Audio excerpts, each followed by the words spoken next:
whatever our definitions were walking into the room. That's okay. We're going to be uncomfortable for a while. That's part of it. It's messy. We don't know. But we wanted to just show you a few things before we take a break of, there are a lot of people thinking about this, a lot of people doing work, a lot of people trying to put, guide posts in the road, if not like building a direct lane as to what engagement means for them. So we wanted to just share a few things that we've been seeing from around the industry and also what we've been developing ourselves, just by way of having a little bit more thinking around this stuff. So a few definitions of engagement. So Harken, the company that I founded, we actually wrote a post kind of in response to the Parsley post that said no one has definitions for engagement. So we thought we'll just throw ours up there in case it's helpful. So we did it in two ways. We defined what engagement isn't in our mind and then what engagement is. So we'll start with what it's not. If there's no pathway for input from your audience to shape the content decisions your newsroom is making, to us, that is not engagement. That's marketing. That's distribution. That's other things. So just a few examples. So, sorry, this is so light. This is like a commenting box. But if a newsroom asks readers to comment on the bottom of a story, and people do, but no one in the newsroom with decision-making power sees those and takes them into account when planning future stories, that is not engagement. Wait, slow down. What? Okay, sorry. So if you have commenting on your website, people are making a bunch of comments, but it never makes it to the people deciding what stories to do. It doesn't shape their thinking. It doesn't result in different stories. That is a tree falling in a forest with no one around to hear it, or many trees falling in a forest. To us, that's not engagement. Another example is if a newsroom sees one of their Facebook posts got hundreds of likes and shares, but no one with decision-making power in the newsroom sees that or takes that feedback into account when planning future stories, to us, that's not engagement. That is distribution and marketing. So those are just a few things to show, in our opinion, what engagement isn't. And this might not be right for your newsroom. So for us, it's about process. It's not about a magic number. It's about the feedback loop.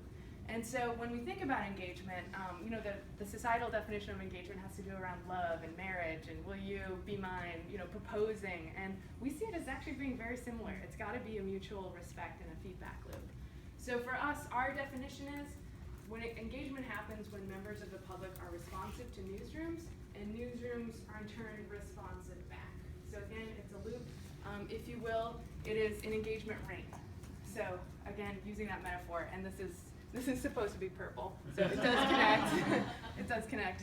But this is our kind of very loose definition is the newsroom invites feedback from the public gives feedback, and then the newsroom uses that feedback to make decisions or to change or to grow or to evolve.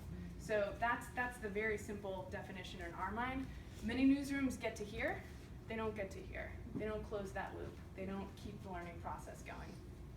And the other thing is, in terms of keeping on the ring metaphor, showing that your public's feedback actually changed what you do is really the gem, so to speak, on top of the ring. That's when they know that they have been heard, they have been paid attention to, they have been accounted for, and they are influencing what you do, which makes them more loyal, more engaged, all sorts of other things. So that's just a quick definition of what we do. I'll get into this a little bit more tomorrow, and it's impossible to read here, but we have a little checklist about what to think about, what to ask yourself to see if what you're doing is engagement. A way of summing this up really quickly is what role does your audience play in your journalism?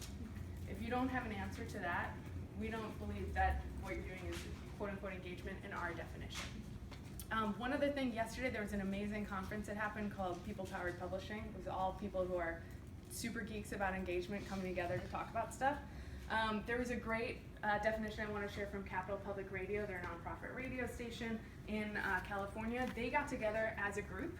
Oh, sorry, I can't even see that on here. Wait, never mind. I forgot to put the picture in there. That's why. It's on my desktop.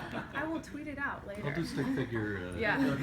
But they came up with a really cool definition as a group of what engagement was. And so I'll share that with you shortly. And then Monica has some. I'm just going to close real quick. I'm going to do the rest of my slides later. Oops.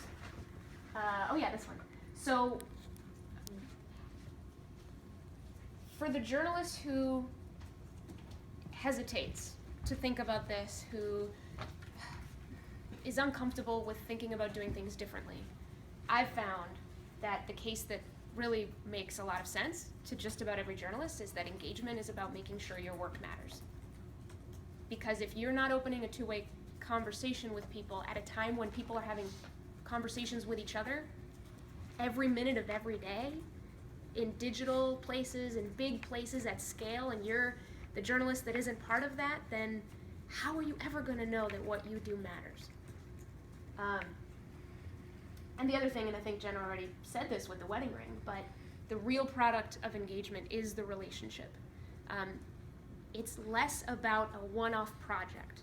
It's about the learning. It's about when you finish that one engagement project, are you in a better position to engage that community again? So in your example, right, 50% of a small town engaged with you around that story, but more importantly, they engaged with each other and they engaged with that issue. You were the conduit for that. Of course they invited you to the next event, right? Because they feel now that you're essential to their understanding of this issue, and that issue and their understanding of it is essential to them feeling powerful in their community.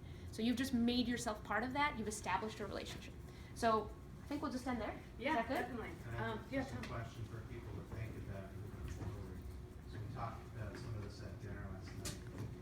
Is what if this, given the events of this week, what if a segment of your audience are people that you may not connect with or understand, and they may have some lack of factual information in what they believe?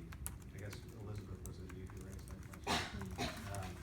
How do you build a meaningful relationship with that segment? I don't have the answer, but it's something that really is bothering me. Yeah, that's something that I feel like we could do 5 hours on. Yeah. Some of our own experiences or thoughts or opinions or having that conversation. So that might be a really great thing during breaks, during lunch, for everyone to kind of talk about. And it's also going to be threaded into some of the other things that we talk about over the next 2 days. But Yeah, I think and that's a great just question. to acknowledge the moment, I mean, Yeah. we've heard from some of you, I think this myself, this is a moment of utter reinvention for journalism.